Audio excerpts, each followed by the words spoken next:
please. Thank you. When you see the movie, you'll see Donna and her husband Larry tell a very powerful story about how hardworking people in this country end up bankrupt and homeless because medical bills are now the #1 cause of bankruptcy and homelessness in America. Something seems odd about making a statement like that in the wealthiest country on earth.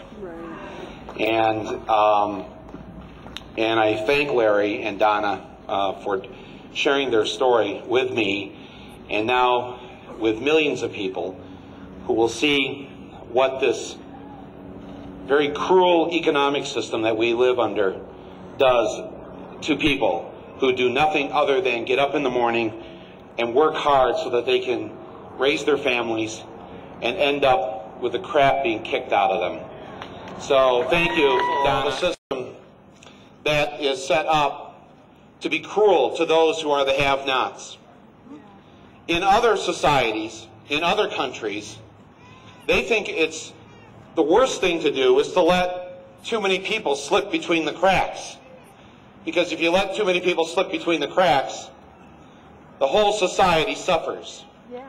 So the Canadian way of doing this, or the British way, or the Irish way, the French way, the Swedish way, the Greek way, the Czech way, the Polish way,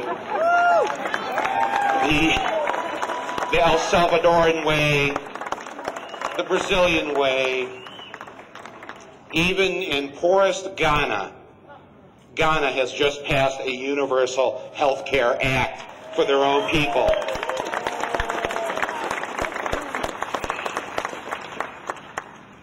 In those countries, they operate with the concept, with the idea of we. And unfortunately, we come and live with the idea of me. That's the big difference between us and them. They see themselves all in the same boat, and that they sink or swim together. The American way is pull yourself up by your bootstraps. Every man for himself. I got my problems, you got your problems. You take care of your problems, I'll take care of my problems. Me, me, me, me, me, me, me. And we don't understand that as long as we continue to behave like that, this, what they used to call the pioneer spirit, this kind of mentality, it might have served us well, I guess, while we were committing a genocide of the native people of this country, or enslaving a whole group of people to help build the wealthiest economy that the world has ever seen. You know, if we hadn't had that early start with all that free labor, we'd still be struggling a bit. But we got a big boost up because we didn't have to pay people with certain skin color. So here we are now, and we're number 37 in the world in healthcare. 37. We follow Costa Rica, and we're just ahead of Slovenia.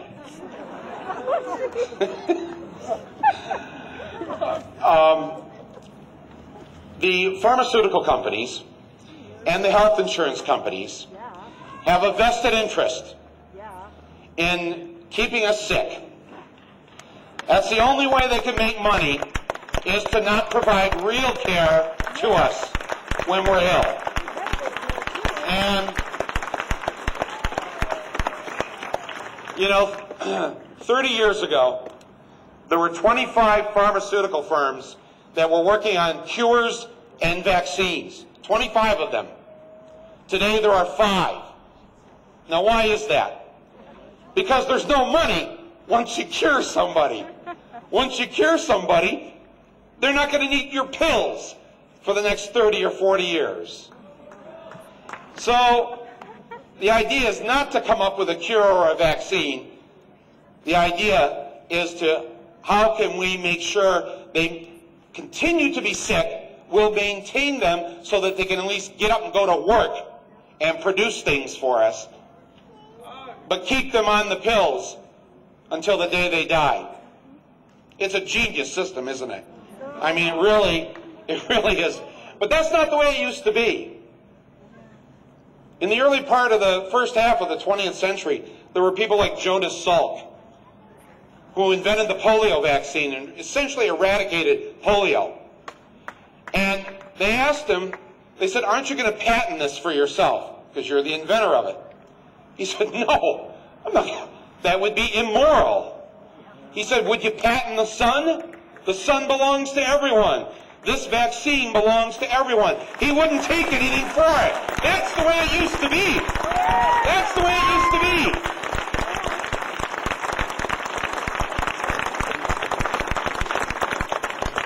The man who invented the kidney dialysis machine wouldn't take anything for it. Wouldn't patent it. He said this belongs to everyone. But that's not what we have now. Because greed rules the day. And these greedy bastards who run these companies, it's not just Halliburton in the war. There's the Halliburtons of the pharmaceutical companies, and the Halliburtons of the health insurance companies, and the Halliburtons of the hospital corporations. They're all Halliburton. They're all in it for the money, and it's up to us to stop them. Isn't that right? It's up to us to stop them.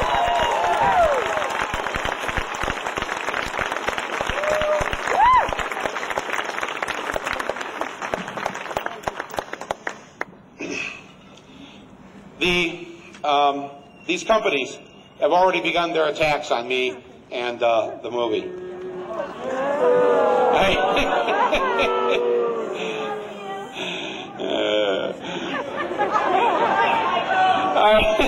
No, but I've been through this once or twice before.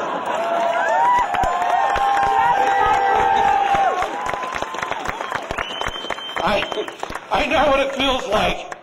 I know what it feels like to say on the 5th day of the war that we're being led to war for fictitious reasons on the Oscar stage and then be booed off that stage. But as I was carted away by security that night, and by the way, where were you? Why weren't you in that building? Next time you gotta come. Don't leave me out there alone. But as they took me away, I thought to myself, I said, well, you know what? Most of the people I run into this country, they're good people. They do have a good heart, and they do have a conscience, and they do know right from wrong. They're just misinformed. They go through an education system that at times seems destined just to keep them stupid. We pay so little attention and give so little money to the education of our own kids. It's just a travesty.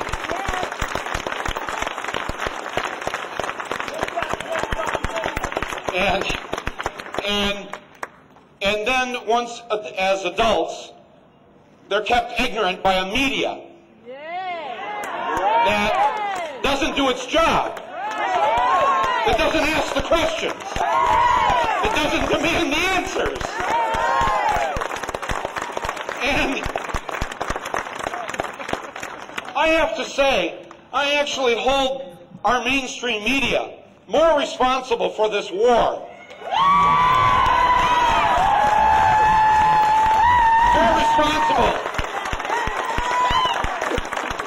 More responsible than George W. Bush, because he doesn't know any better. But this media, these people do. They knew better. They knew the truth, and they were afraid to ask the questions. And that's why we're in the 5th year of this war. It's a disgusting, absolute tragedy. How do they sleep at night?